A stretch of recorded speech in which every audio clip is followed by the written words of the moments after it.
Tu te souviens d'Adriano? Il devient quoi aujourd'hui? Dans les années 2000, c'est l'un des attaquants les plus redoutés du football mondial. On le surnomme même l'empereur, c'est dire son talent. Et il explose avec le Brésil et surtout avec l'Inter Milan.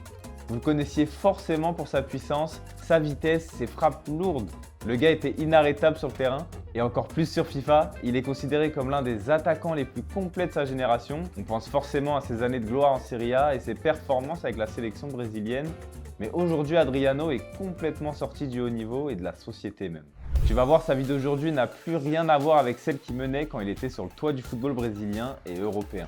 Adriano est retourné vivre dans la favela des Villa Cruzeiro où il a grandi à Rio de Janeiro. Il y passe une grande partie de son temps loin du football professionnel et des médias. Il a lui-même expliqué qu'il s'y sentait respecté et plus à l'aise que dans les environnements médiatiques. Mais le souci, c'est qu'il a aussi expliqué être tombé sévèrement dans l'alcool. Son quotidien consiste à traîner dans son quartier avec ses amis d'enfance, discuter, jouer et boire.